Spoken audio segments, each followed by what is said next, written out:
On today's episode of Locked On 76ers, Keith and I talk about Game 2, Sixers Raptors tonight in Toronto. We're looking at this one as a must-win situation, and what are they going to do with the rotation? Is it time to switch it up a bit after 5 games and they wanted for a record? We'll tap into it all next right here, Locked On 76ers. You are Locked On 76ers, your daily Philadelphia 76ers podcast.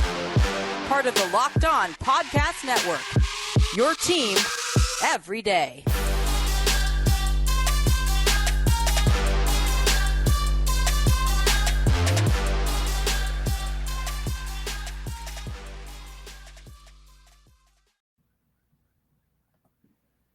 Welcome, you are Locked On 76ers. I'm Devon Givens from 97.5 The Fanatic Radio in Philadelphia, alongside my co-host and partner, of course, from the Inquirer.com Sixers beat writer Keith Pompey. What's up, Keith?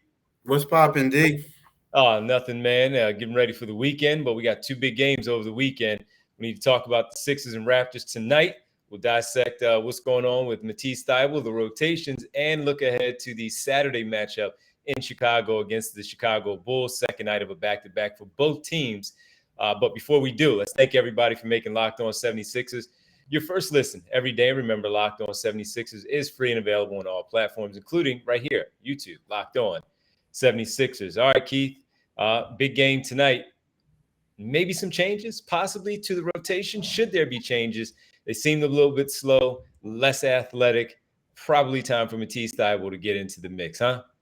Yeah, I don't know if they're going to be changes, but I'm gonna tell you there needs to be some changes. And I'm not saying that Matisse Thybulle is a guy. I'm not saying he needs to start, but I'm saying he needs to play more than the season high 3 minutes and 14 seconds that he played against the Spurs. I mean, we look at this Sixers team right now.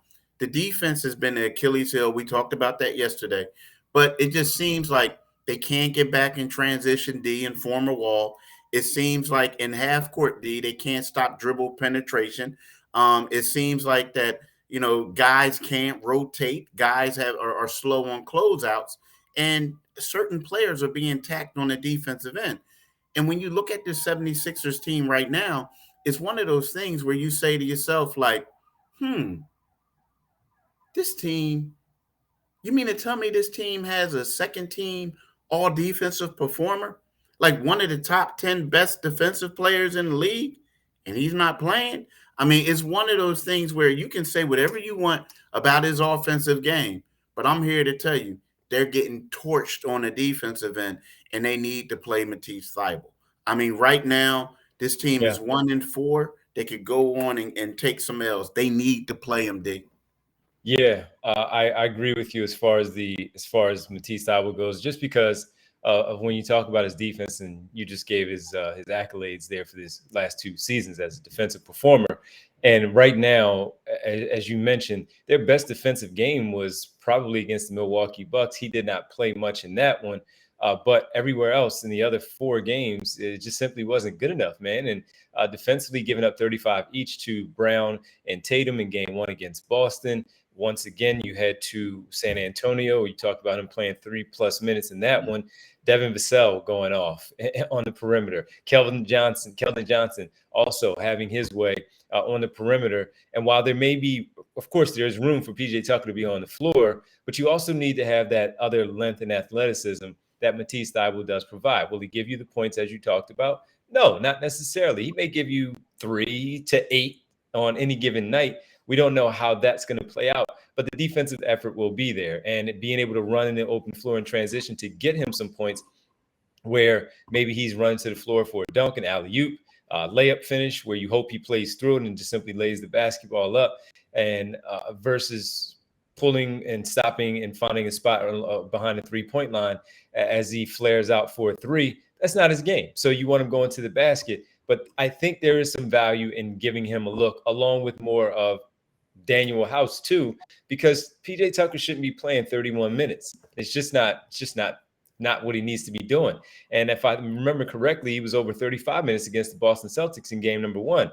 He shouldn't be playing that high volume of minutes, no matter what you're paying him, because of the age, what we're talking about. And if they're going to be in the postseason, you're probably going to extend his minutes in the playoffs around that time. And with them struggling, it's time to, I agree with you, go deeper into the bench rotation. If House is going to play, Melton is going to play, you're also going to have to find a way to get Matisse Thybulle some of those minutes also. I agree with you. Yeah. And that's the thing. Like, unfortunately, like PJ, I think he's in a bad spot. I mean, if we want to be real, like, you look at PJ Tucker and, right now they got him playing the three and they got him chasing a lot. First of all, he's what, 6'4", 6'5".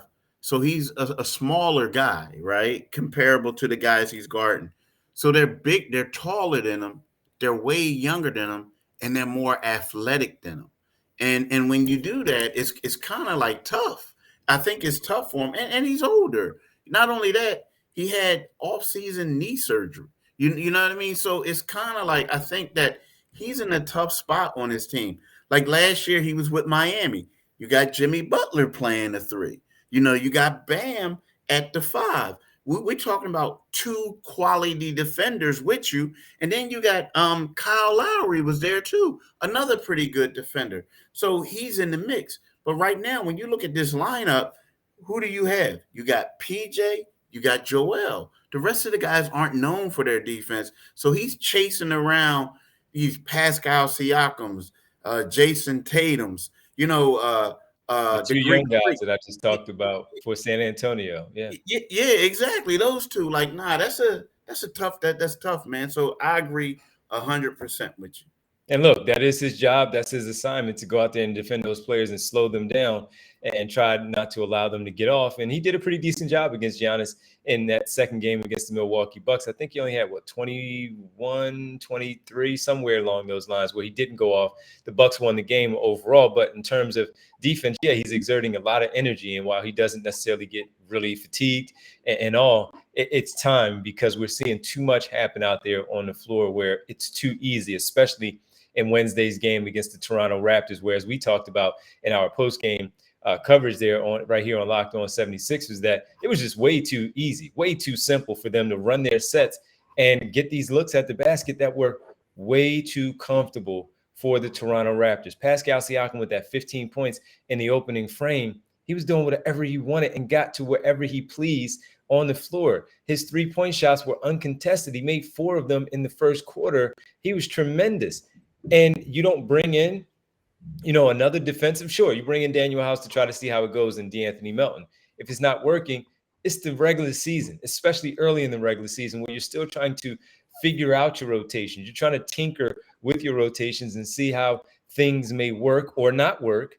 So far, Keith, they haven't worked the way that the Sixers, I'm sure, had anticipated they would. So it is time to tweak it a little bit more, starting with Matisse Thybulle. We can get into it on the other side about what else may need to be done with the rotation as we get ready for the Sixers and the Raptors tonight. Also previewing game number 2 later on, the Chicago Bulls game. We'll tap into that again on the other side right here, Locked On 76ers.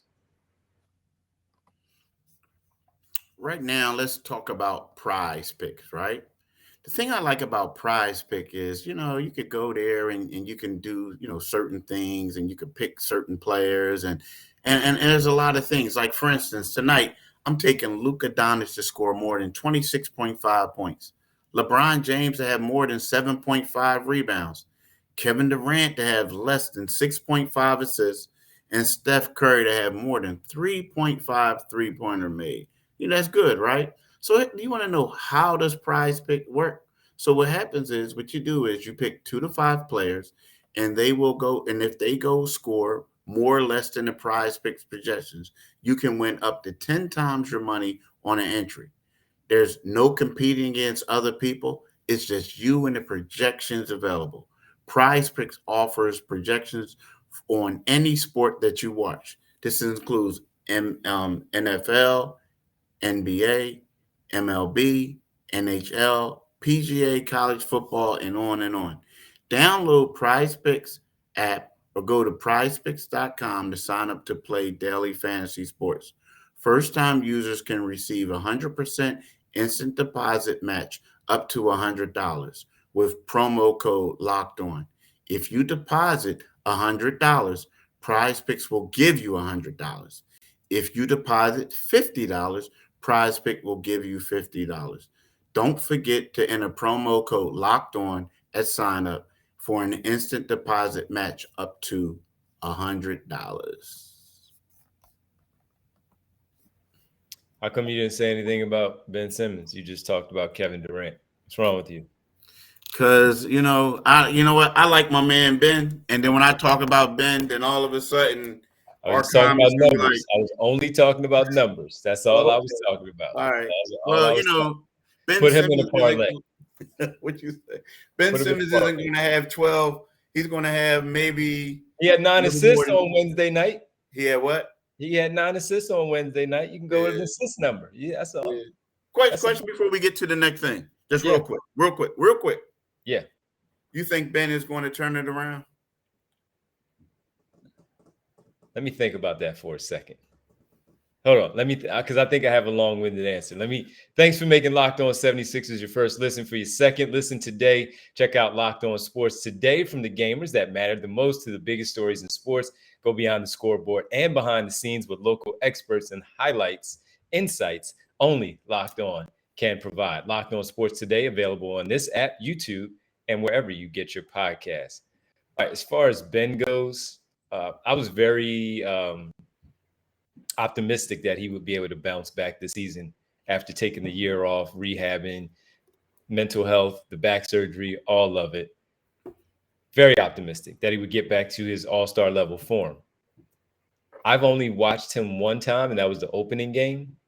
His numbers haven't really jumped out. 9 assists on Wednesday in their loss to the Milwaukee Bucks. Some of the clips that I may see right now, Keith, because there's so much basketball, I want to say yes, but based on what I've seen, my answer would probably for right now be no. Just because, let's say, because there are people who are using the back part as to why. Oh, you can see his back is bothering. Well, you can't see his back is bothering. You see his back. You see him reaching for his back at times because it's bothering him a little bit. And in that moment, could be, yeah. He had the issue here, and he had the back surgery this offseason, so no one's going to dismiss that. But if he's out there with a back problem right now, so early in the season, he shouldn't be playing. You just shouldn't. No matter what people will say about him, if the back is a problem, he shouldn't be playing, because all that's going to do is allow them to add the fuel to it of him being out there, performing the way that he is right now, which is not good. And that's going to be their way of attacking him. Versus if he didn't play, I understand it's a no-win situation for him. If he wasn't playing, they'll say he's being soft. He doesn't want to play basketball. Those types of things. But right now, man, he's not playing good at all. He's not looking like the guy I thought he would bounce back to be the all-star level player. There's plenty of time for me to change my answer and say yes. Right now, Keith, it doesn't look like he is enjoying himself out there. He's doing the same stuff that a lot of people were questioning while he was here, myself included at the end, and not looking at the rim at all, even to the one clip that we saw circulating on social media talking about "shoot it, Ben," from Kyrie Irving on the pass. He should have shot it. I understand Giannis tipped that basketball, but he didn't even attempt as he caught it. As he fumbled it off of a tip, he didn't even catch it and then try to turn and look, because Giannis was falling backwards, where I felt Ben could have at least got his normal, that push shot that he likes, the little floater right there. He could have attempted that. Instead, he passes to Durant, who made the basket, but he doesn't look right now. I don't know what it is. I'm not there. You're not there. You're not around him enough. You're not talking to him to know what it is. But seeing him for 4 seasons, that's not Ben Simmons. Something's not right. Yeah, I haven't really paid attention, to be honest with you, outside of, because you're covering the Sixers, outside of looking at highlights and stuff. But the one thing you said that's encouraging to me is that he had 9 assists the other night. You know what I mean? And the thing is, I think he just has to, get his role together. And maybe, like you said, I don't know if his back is bothering him or not. I don't know. Maybe if it is, he wants to play because he's kind of sort of like, well, if I don't play, people are going to question me and stuff like that. But, I'm hopeful for the guy. I'm just going to say this. Me and Ben, it's weird. Like, I like the guy. He likes me. But I was the reporter who had to ask those questions at times. And sometimes we had our exchanges. But I know it's not popular to say that you like this guy in Philadelphia right about now, But at the same time, I wish him a lot of luck. I wish him well, because you would hate to see a guy who has that much ability, that much potential, and being like 6'11". We used to say 6'10". Now they're saying he's 6'11". He grew a little bit over a couple of years ago, being 6'11" point guard and not living up to his potential. So I'm just going to say I wish the guy well. I know people don't want to hear that, but I wish the guy well, and I hope, just like I hope for everyone, I hope that they can, perform to their full potential. That's it. All right, very well said, man. Appreciate it. Yeah, and we'll find out. As you talked about, just being out there on the floor, encouraging for the 9 assists. You should look at the basket, though. That team is also, not performing that greatly at this time, also. So I'm sure they're going to need him to try to help out in that way. Seth Curry, whenever he comes back, T.J. Warren. Sure, all of that will be welcoming. All of those two guys will be welcomed back with open arms. Because they need it for sure. But that's their problem. Outside of the Ben Simmons part, that's their problem. We want to see Sixer fans want to see the Brooklyn Nets lose. So we'll go through all that. But while the Sixers are still not in a great place, Keith, listen, man, the rotations in general, we talked about Matisse Thybulle specifically, but is there anything else that you would like to see change with the rotation? I do like the 3-man lineup of the guards that we saw with Melton, Maxey, and Harden. Him out there with those two players. He played over 20 minutes in the loss on Wednesday night. They seem to have a nice little rhythm together in that game. Can that translate going forward? I think that is something that could, be a part of what they do as they continue to play. Is there anything else or anyone else that you would like to see crack the rotation a little bit? Should Paul Reed play a little bit more? What do you think? You know what is I think that he could, but I think, like, to see the problem I have with all these guys out here when they come in, like Paul Reed, for instance, Shake Milton, for instance. Like, when you come out there with a purpose. And I'm not saying that they're just out there like just lollygagging or doing whatever, but it's like there's no statistics whatsoever. Like, Paul Reed had a foul. He had a foul, right? Yeah. Shake Milton, he'll get a foul. But outside of that, or he'll grab a rebound, but he's a scorer. So in other words, if you're going to play these people and they getting in there, put them in situations where they can excel. Shake Milton is in the NBA because he's a scorer. He's not in the NBA as an assist machine, not in the NBA as a rebounder, a defender. He's a scorer. It doesn't mean anything when you have them on the floor just running up and down. So you got to get these guys involved a little bit. Again, I know they're bench players, but you got to get them involved. So it's easy for me to say, play Shake. It's easy for me to say, play Paul. But if Paul isn't, if they're not being in their right situations, it's hard. One guy, Montrezl Harrell, you can continue him. People can continue to criticize saying that, he's not doing it on the defensive end, but I don't really see him getting a lot of shots either. You know what I mean? He's known as a scorer. So, you know what? I think right now, like, Matisse is the biggest thing that they have that they got to make. I also think that a guy like DeAnthony Melton needs to get more minutes. No matter how much he plays, he needs more minutes. And then maybe, as long as Daniel House is continuing to struggle, then maybe if you got Matisse on the floor, then maybe you can say to Shake, I need you to shoot some threes. I need you to try to create some offense. You understand what I'm saying? The Furkan thing, I know he's the best shooter, but I don't know if they're ready to play him yet. They may be. But right now, again, if you're going to play him, utilize him, not just have him running up and down the floor. And that's what a lot of these guys have been doing. Yeah, Shake Milton probably running with DeAnthony Melton is his best lineup because he is that offensive player, and defensively, he's not going to do much where you can have both he and Melton handling the ball. But when it came to creation, he can be the one that maybe takes that shot and gets to the basket and try to score for himself or for others, creating that opportunity. We already dove into what Thybulle is. House, I would still give him looks, but I would also include Thybulle to that point. But yeah, I mean, with Furkan Korkmaz, it's always that one that tantalizing thing with him, where if he gets hot, right? And Yeah. we have seen it, but we had also seen it the other way, where if he gets super cold and he just can shoot you out of a run, and Doc Rivers has to take him out of the game. So I am very curious to see if Doc Rivers decides to mix things up a little bit with this basketball team tonight against the Raptors, because how it's going right now, even though they put up 109 points, they shot over 50%, they made 16 threes, and they got to the foul line. They didn't turn the ball over at a very high clip, although the points off those turnovers were um, demoralizing for this basketball team, and the transition buckets. I said a lot there of what still is the problem.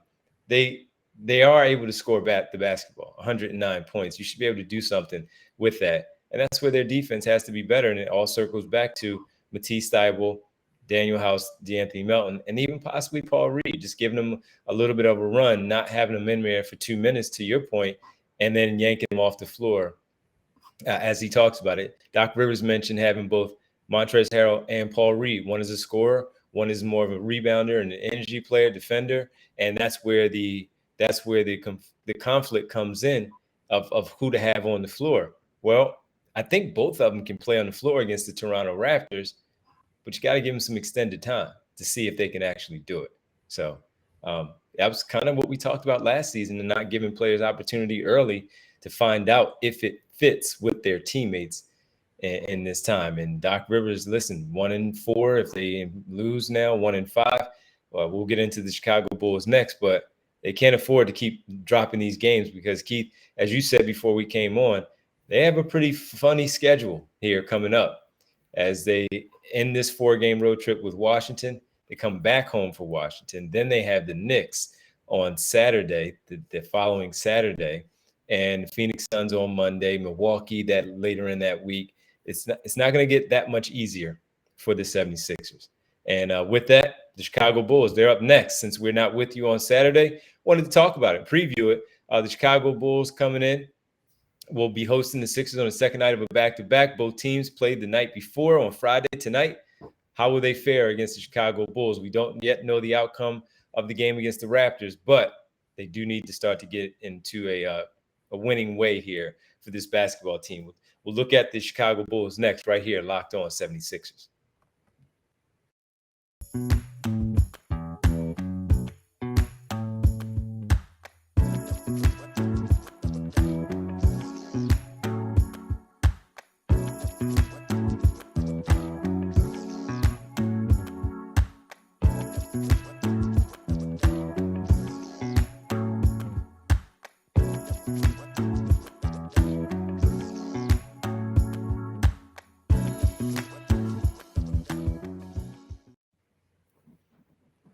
Welcome back. You are Locked On 76ers. Of course, that's Keith Pompey. I'm Devon Givens.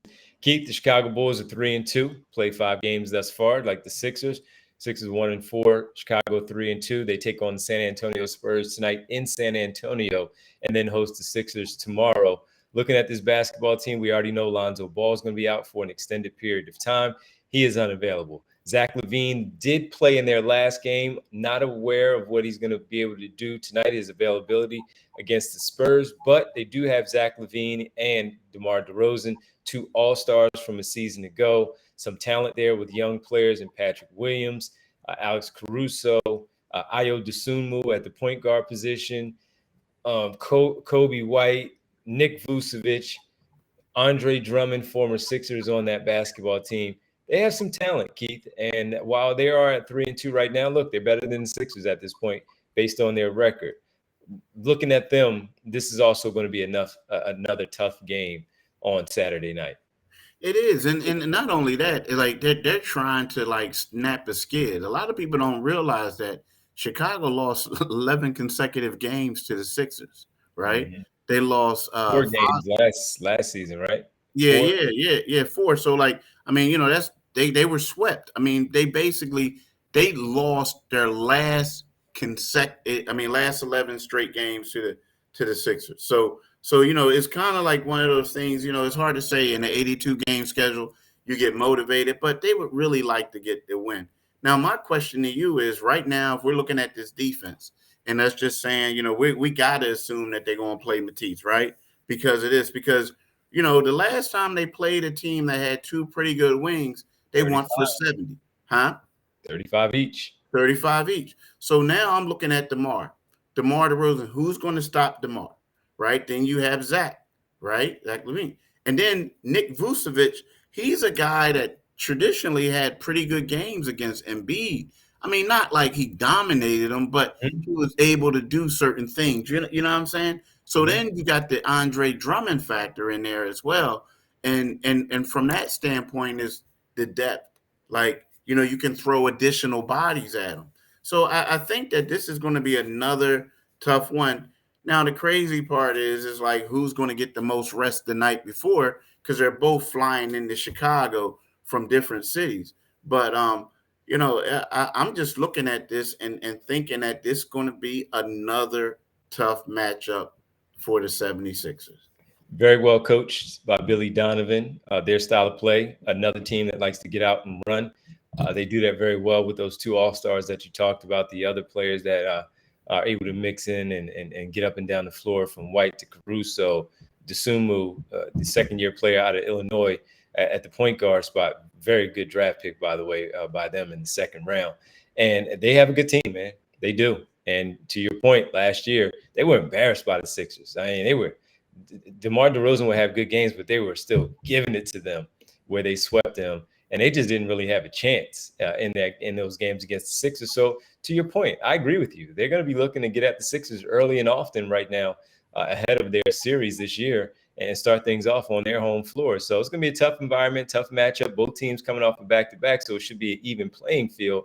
But the Sixers right now, as far as our conversation goes and talking about them on a daily basis, they are desperate for a win, desperate for something positive to happen and keep a good run, a good momentum going for this basketball team. So, yeah, this is not going to be an easy matchup against the Chicago Bulls. The Sixers are going to have to be ready. And all of that, getting off to a slow start and all. No, the last time you played a team on the back-to-back night, the second part of it, the San Antonio Spurs came in and gave you work here in Philadelphia. So this team is really good, Chicago Bulls. They're a playoff team. They will be ready for Doc Rivers and this basketball team on Saturday. True that. Well, listen, man, hopefully we're talking about next week 2 wins added to their schedule as we prepare for the Washington Wizards on Monday in Washington to cap off the 4-game road trip. But as we head into the weekend, we got to thank you for making Locked On 76ers your first listen all week. We really appreciate it. For your next listen, check out the Locked On Sports Today podcast, the biggest stories of the day, plus instant reactions, big game recaps, and the take of the day. Available on the Odyssey app, YouTube, and wherever you get your podcasts. Keith, you mind letting everyone know where else they can find us? Well, where else you can find us is, like Dee said, wherever you get your podcast, right? And then secondly, what you need to do is you need to follow, make sure you do yourself a favor and follow my man D on Twitter at DivineG975. And guess what? Y'all in luck tonight. I mean, D, I'm like, man, bro, they're going to have to pay you some more money tonight. So D is going to be on the radio, 97.5 FM from 6 to midnight. Yep. Yeah. 6 to midnight. But y'all got a marathon going on over there, Well, bro? I mean, you figure I'll be there starting at 6, then I'll go to about 7:15, do the pregame leading into the Sixers game, since we are home of the Sixers on 97.5. So play the game on the air. I come on afterwards with the post game, then I'll go until midnight, not only talking Sixers, but Keith is game 1 of the World Series. So the game will be ongoing once I get back on the air, and then they'll be done hopefully by the time I sign off. So yeah, it will be a marathon tonight. Yeah, it's gonna be it's gonna be a marathon. And then what y'all can do is this is what you do. So what you do is you listen to D, right? You listen to D, but then you also, while you're listening to him, you can go to Enquirer.com and you can read the Enquirer's coverage of the Sixers game and the Phillies game if you're into the baseball as well, right? But then where you can follow me is you can follow me at, like I said, the Enquirer. You can follow me at Enquirer.com, or you can purchase Philadelphia Enquirer. But you can also follow me on Twitter at Pompey on Sixers. Keith, have a great weekend, man. Enjoy the game tonight. And of course, safe trip to Chicago. And we'll definitely catch up with you. Hopefully, again, we're talking about a much better product of basketball from the Sixers side when we get back on Monday. Yeah, same to you, bro. Have a good one, man. Have a good Thanks, one. man. All Appreciate right, it. bro.